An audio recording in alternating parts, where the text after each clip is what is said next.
ان الحمد للہ والصلاة والسلام علی رسول اللہ اعوذ باللہ من الشیطان الرجیم بسم اللہ الرحمن الرحیم وقال اللہ لا تتخذوا الہین اثنین، اور اللہ تعالیٰ نے فرمایا کہ تم دو معبود مت بناؤ۔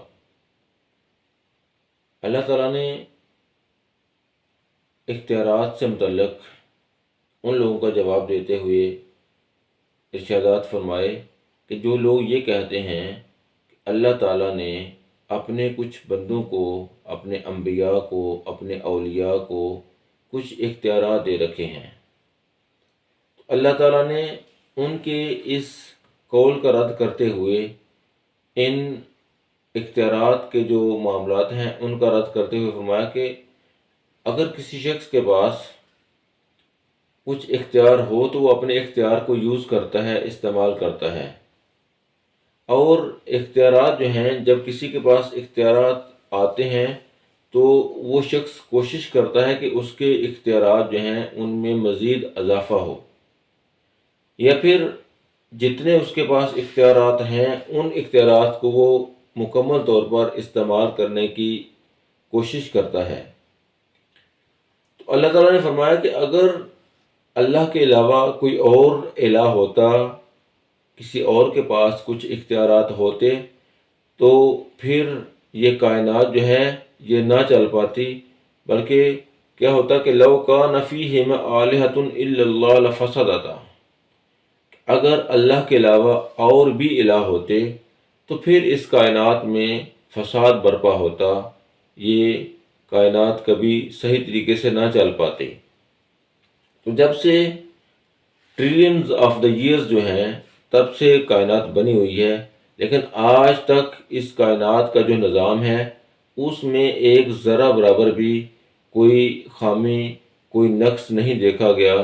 کائنات اپنے جو مقام ہے اس سے 1 انچ بھی کہیں سائڈ پہ نہیں ہوئی، تو اس سے پتہ چلتا ہے کہ اس کائنات کو چلانے والی ذات جو ہے وہ اکیلی اللہ کی ذات ہے، اور اللہ نے کسی چھوٹے سے چھوٹے معاملہ میں بھی کسی دوسرے کو کوئی اختیارات نہیں دیے ہوئے۔ اگر ایسا ہوتا تو پھر اختیارات جو ہیں استعمال کرتے ہوئے جو چھوٹے چھوٹے الہ ہیں وہ اپنے اختیار استعمال کرتے اور اپنے اختیارات کے دائرہ کو وسیع کرنے کی کوشش بھی کرتے، یا پھر جتنا اختیار دیا تھا کم از کم اس کو صحیح طریقے سے یوٹیلائز کرتے، اور یہ کائنات شاید اس طرح سے نہ رہ پاتی۔ اگر کسی بندے کے پاس اختیارات ہوں، دو الہ ہوں، ایک چاہے بارش برسانا، دوسرا بارش نہ برسانا چاہے، تو ان میں سے کسی ایک کی بات چلے گی، جس کی بات چلے گی جو طاقتور ہوگا وہ الہ ہوگا، اور جو دب جائے گا، جو کمزور ہوگا، تو اس کا دب جانا، کمزور ہونا جو ہے یہ ثابت کرتا ہے کہ پھر وہ الہ نہیں ہے۔ الہ ہونے کے لیے مکمل طاقتور ہونا ضروری ہے، جو طاقتور نہیں ہے، جو کہیں دب جاتا ہے، تو پھر وہ الہ نہیں ہوتا۔ جو کسی کے سامنے سرنڈر کر جاتا ہے، سرنڈر کرنے والا الہ نہیں ہوتا۔ اللہ تعالیٰ نے ایک اور مقام پر فرمایا کہ ذالک مما اوحی الیک من ربک من الحکمہ، کہ یہ حکمت کی باتیں ہیں جو وحی کے ذریعے اے نبی صلی اللہ علیہ وسلم تیرے رب نے تیری طرف وحی کی ہیں، بھیجی ہیں، اور وَلَا تَجْعَلْ مَعَ اللَّهِ إِلَٰهًا آخر، اور اللہ کے ساتھ کسی اور کو، کسی دوسرے کو الہ مت ٹھہرانا، مت کہنا، فَتُلْقَىٰ فِي جَهَنَّمَ مَلُومًا مَدْحُورًا، اور بس تو ملامت کیا ہوا، دھتکارا ہوا جہنم میں ڈال دیا جائے گا۔ اللہ نے اس کائنات کے لوگوں کو یہ سبق دیا، یہ لیسن دیا کہ اگر تم میں سے کوئی اللہ کے ساتھ کسی اور کو شریک ٹھہرائے گا، کسی اور کو الہ مانے گا، تو پھر وہ ملامت زدہ اور دھتکارا ہوا ہو جائے گا۔ تو اللہ نے اس بات کو رد کیا کہ کسی کے پاس کچھ اختیارات ہیں۔ ایک اور مثال دیتے ہوئے اللہ تعالیٰ نے فرمایا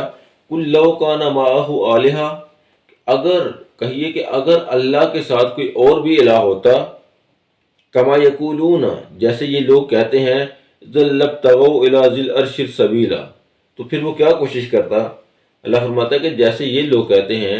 کہ اللہ کے ساتھ اور بھی الہ ہیں، اگر اللہ کے ساتھ کوئی اور الہ ہوتا تو وہ کیا کرتا کہ وہ ضرور عرش کی طرف راستہ ڈھونڈتا، وہ اوپر جانے کی کوشش کرتا، عرش کی طرف راستہ ڈھونڈتا۔ اسی بات کو اللہ تعالیٰ نے ایک اور طریقے سے بیان کیا۔ اللہ نے کہا کہ متخذ اللہ من ولد،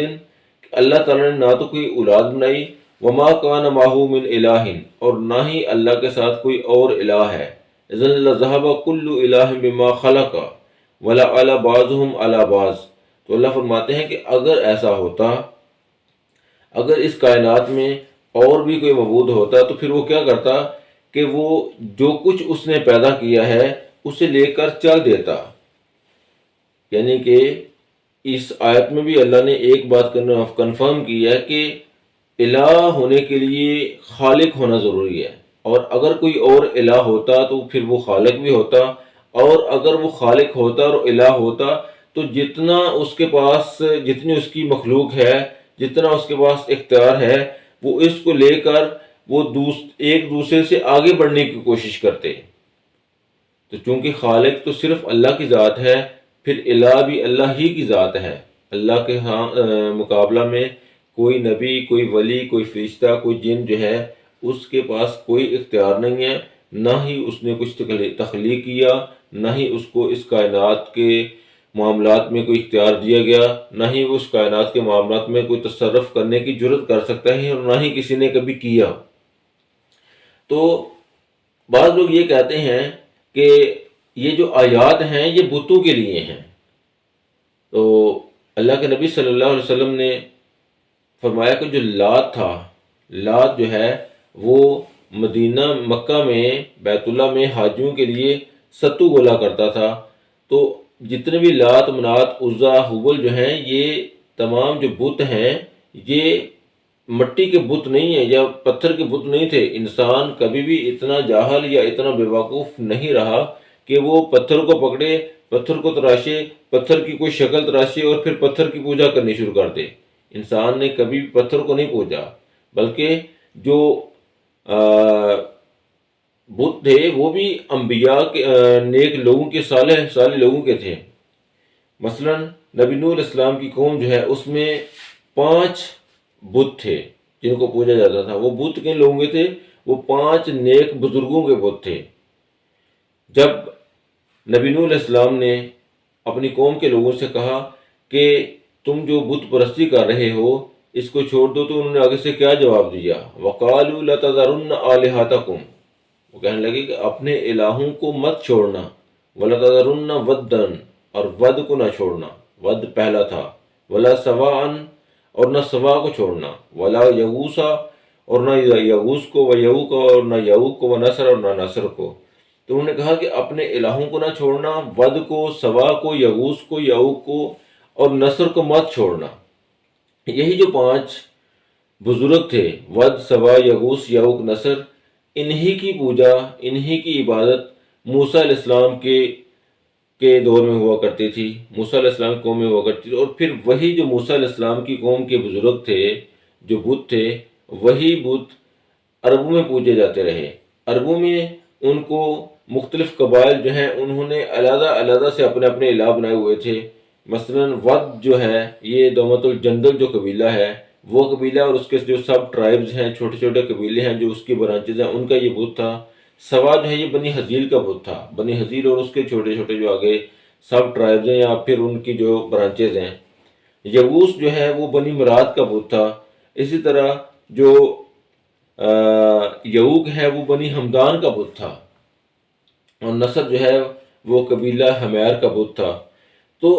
اسی طرح جس طرح ود، سوا، یغوس، یعوق، نصر ہیں، اسی طرح لات، منات، عزا اور حبل بھی مختلف انسانوں کے بت تھے۔ پہلے وہ نیک تھے، انسان تھے، نیک بندے تھے، تو ان کے بت تھے۔ نبی نوح علیہ السلام کی قوم میں جب یہ بزرگ فوت ہو گئے تو جہاں جہاں پر یہ بزرگ جو ہیں یہ محافل کیا کرتے تھے، بیٹھا کرتے تھے، تو انہی جگہوں پر ان کے بت بنائے گئے اور ان کے وہی نام رکھے گئے جو ان بزرگوں کے نام تھے۔ تو وہ ان کو اس لیے رکھا گیا تاکہ یہ بزرگ جو ہیں یہ ان کی یاد آتی رہے۔ تو جن لوگوں نے بنایا، پہلی جو جنریشن تھی، پہلی جو نسل تھی جنہوں نے ان بتوں کو بنایا، وہ ان کی پوجا نہیں کرتے تھے۔ آنے والی نسلوں نے ان کی پوجا کرنا شروع کر دی۔ تو جتنے بھی بت ہیں وہ بت جو ہیں وہ کسی